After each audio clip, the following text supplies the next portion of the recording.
കാണിക്കുന്നത് അമൃതം പൊടി കൊണ്ടുള്ള ഒരു 4 മണി പലഹാരമാണ്.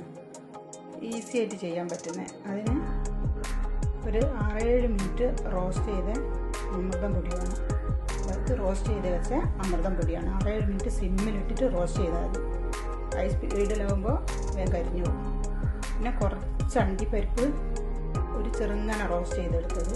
പിന്നെ അതേപോലെ തേങ്ങ ഒരു 1.5-2 ടേബിൾ സ്പൂൺ വേണമെങ്കിൽ ഒഴിക്കുക. നെയ്യ് ഓരോരുത്തർക്ക് കൂടുതൽ വേണമെങ്കിൽ കുറച്ച് വയ്ക്കില്ല. 1.5 ടേബിൾ സ്പൂൺ നെയ്യ് ഒഴിച്ചിട്ട് തേങ്ങ ഏലക്കായും ചേർത്തിട്ടൊരു 1/2 ടീസ്പൂണ് ഏലക്കായും ചേർത്ത് തേങ്ങ ഈ കളറിൽ റോസ്റ്റ് ചെയ്തെടുക്കുക. എന്നിട്ട് പിന്നെ കുറച്ച് ശർക്കര പാനിയും വേണം. ഈ പൊടിക്ക് തന്നെ പൊതുവെ മധുരമുള്ള സാധനമാണല്ലോ. അപ്പോൾ ഈ തേങ്ങ ഇതിലേക്ക് ഇട്ട് കൊടുക്കുക. ഈ അമൃതം പൊടിൻ്റെ അകത്തേക്ക് ഈ റോസ്റ്റ് ചെയ്ത് വെച്ച നെയ്യിൽ ഒരു 5 മിനിറ്റ് ഒരു കളറ് മങ്ങിയാൽ മതി. അത്ര റോസ്റ്റ് ചെയ്താൽ മതി. നെയ്യിൽ അധികം റോസ്റ്റ് ചെയ്യണ്ട. അതിലേക്ക് ഈ തേങ്ങ ഇട്ട് കൊടുത്തിട്ട് ഈ ശർക്കര പാനി വെച്ചിട്ട്, ഇനി തേങ്ങ ഒരുപാട് തേങ്ങ വേണ്ട. നമ്മൾ എത്രയാണോ പൊടി എടുക്കുന്നത് അതിനനുസരിച്ച് തേങ്ങ ഇടുക.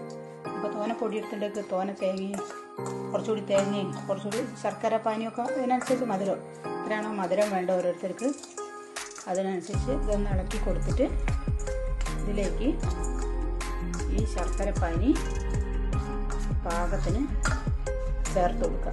എന്നിട്ട് ഉരുട്ടിയെടുക്കുക. ഉരുട്ടിയെടുത്തിട്ട്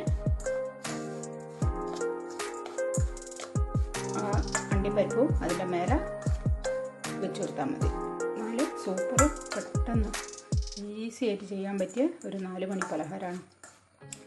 കുട്ടികൾക്കും വലിയവർക്കൊക്കെ ഇഷ്ടാവുന്ന ഒരു പലഹാരമാണ്.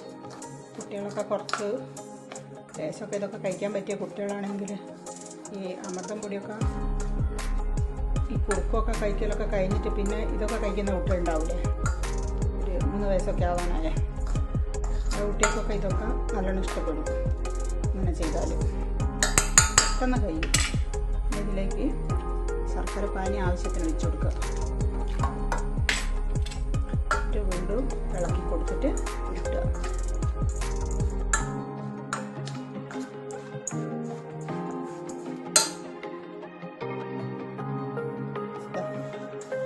പാകമായിട്ടുണ്ട്. ഇത്രയും കുഴച്ചാൽ മതി. ഉരുട്ടാൻ പാകത്തിൽ ഒരുപാട് വെള്ളമായ വേണ്ട. ഈ പാകത്തിൽ ഇട്ട് ഇതുപോലെ ഉരുട്ടി ഒരു അണ്ടിപ്പരിപ്പ് അതിൻ്റെ മേലെ വെക്കുക.